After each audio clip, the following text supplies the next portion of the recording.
As a kid growing up, did you know or did you believe that you were going to play professional basketball? I wouldn't say as a kid growing up that I knew I was going to play professional basketball. I think when I first started out, it was more so like playing for fun. And I believe after time passed and I realized that it was something that I actually enjoyed and that I could be good at it, the first thought for me was always what would be next, like just to play organized, to play collegiately. I think when I started to get a little bit older and I knew that there were professional leagues and there were opportunities, I think I thought about it a little bit more then. But originally, it wasn't the goal to become a professional. It was a goal to go to college for the most part. Can you set the scene for us of what the league or professional basketball was like when you were a kid? Well, when I was a kid, the first eyes I laid on professional basketball was the ABL. I remember those games used to come on at weird hours on BET. I would just be scrolling through the TV and find the games, and I was like, oh wow, what is this? And eventually that league disbanded, and then the WNBA came along. I think the marketing campaign around that time was We Got Next. You saw Lisa Leslie, you saw Cheryl Swoops, you saw Tina Thompson, you saw all those iconic players that paved the way for what the WNBA is now. During those times, so it was the Houston Comets, it was the New York Liberty, it was the Phoenix Mercury, the Jen Gillum, Grandmama, all of those things. I think that's what it was then.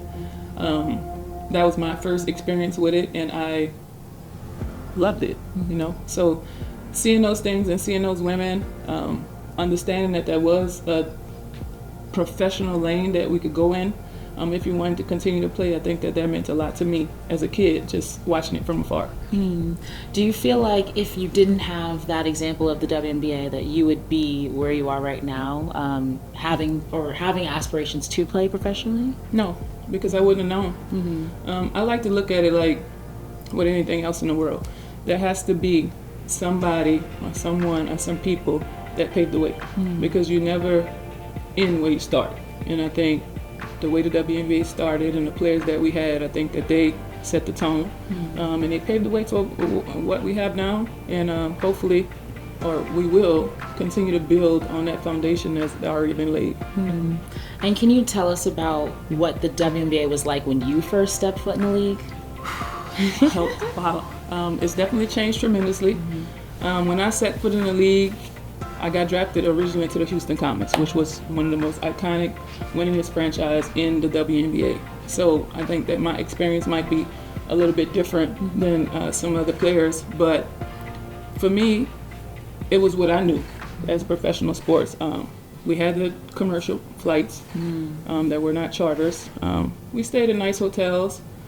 We had our per diem, we had practice, the same like practice gyms and stuff, but at that particular time, the Houston Comets were owned by the Houston Rockets. So we used the Toyota Center, that was our facility. Sometimes we would go off-site and practice at U of H if the gym wasn't available. But at that time, the resources were the resources. So it wasn't like you necessarily was looking for more. Obviously, you wanted more, but you knew what it was, you know? So we just continue to work and we continue to build on it. And like I said earlier, it's the foundation being set. It's the foundation being laid, and having some people that come before you that's paving the way pretty much for all the things that we have now. Yeah. And what were y'all's biggest priorities as players back then at that time? And that can also mean like off the court priorities. I could speak for myself. Well, for me, at that particular time, there weren't that many rookies, and then they had a thing called it was called IR. So let's say they had 15 players on the team. 2 players couldn't dress out. So those 2 players were basically like practice players. You were basically like building up your game, building up your skill, but you were still on the team. Right. So you weren't active on the roster. So it looked a little bit different in that sense. It was more so like you're working on your game, you're working on your craft, you still have a job, you're still able to learn what it means and what it looks like to be a pro.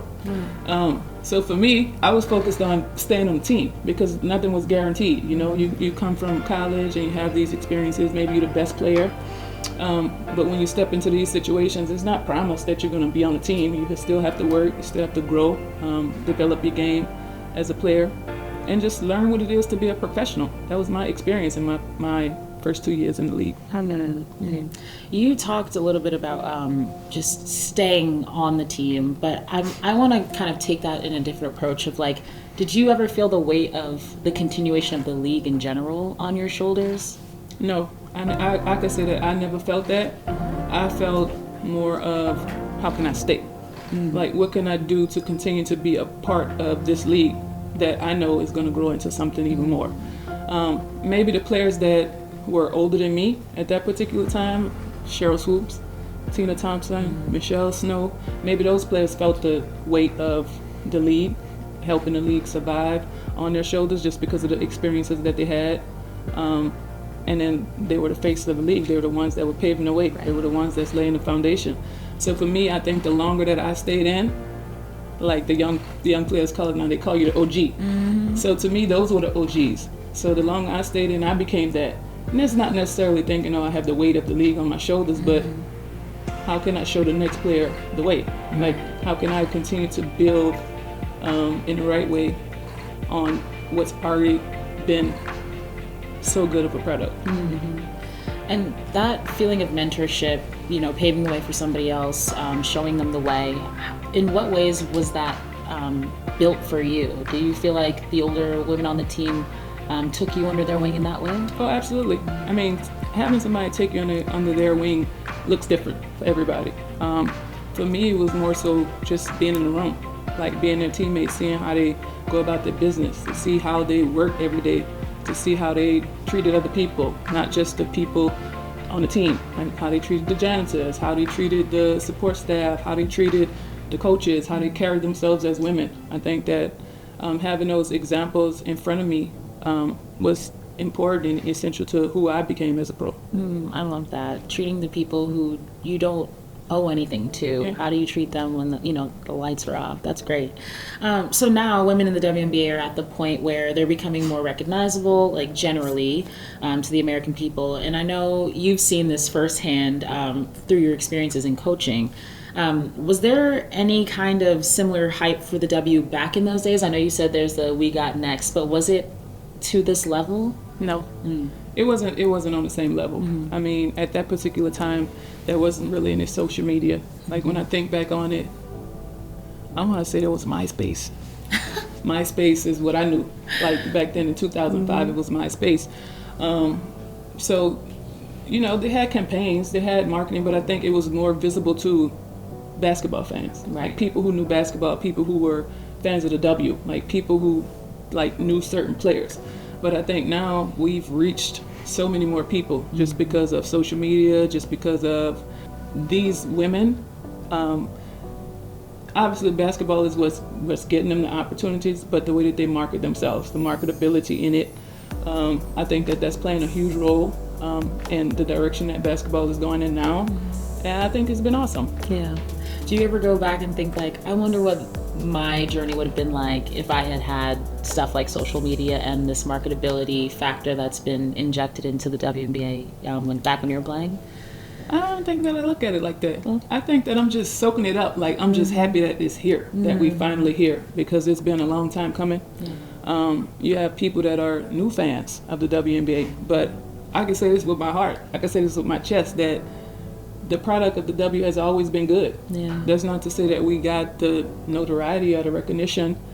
People had their views of what the WNBA was or what women's basketball players were. They say we're not fast enough, we're not good enough, we're not skilled, we can't dunk, all of this stuff, but that still didn't take away from the fact that you had some hoopers that was in the WNBA. Hoopers. So for me, I'm just happy with the direction that we're going in and just looking forward to everything else that's to come. Yeah. Is there a sense of pride that you helped and build it to what it is today? Oh, absolutely. I get chills through my body when I think about where we started, where I came in, and where we are now. I think that's all a part of the plan. That's how things go in life. That's how business goes. You never start in one place and then end in the same place. The goal is always to grow, and I think the trajectory of the league is awesome. The direction that we're going in, I think it's awesome, and we just have to continue to build. Yeah. I want to ask you about the piece that activism holds in the WNBA, because you were in the league around the time where we were building our identity in that space. how did, from your perspective, how did that come about? Was that something that you all talked about in like a very deliberate way of like, we want to be those people who are creating spaces for people who are looked down upon or disenfranchised populations, or was it just kind of the women of this league being who they were and that was the end result? Well, I think if you look at it, you look at the whole picture, I think times changed. Like back then, it wasn't a thing to go and express your feelings or stand up for something or be anything other than a basketball player. You had some people who would push the limits a little bit, but I think the way the world is now, I think with social media and I think with the power that we now know that we have as women, if there's something that we believe in, or if we feel like we're being wronged, or we feel like we deserve more, we feel like we're doing a job, we're going to speak on it. And I think that it's been a beautiful thing. I think that when you have a platform and you have something that you want to advocate for, you want to be an activist for, I think the platform is there. And you want to use it in the right way to help provoke change. And would you describe your time in the W as a labor of love? And when I use that phrase, like what thoughts and emotions come from that phrase? When I think of labor of love, I think of doing the work that you love. And when you're doing the work that you love, it's not necessarily looked at as work. It's looked at as something that I'm passionate about, something that I want to give my all to, something that I want to see grow, something that I want to pour into. So for me, labor of love is the perfect phrase for it, because technically it is a labor, and it's something that you love and something that you're passionate about. Well,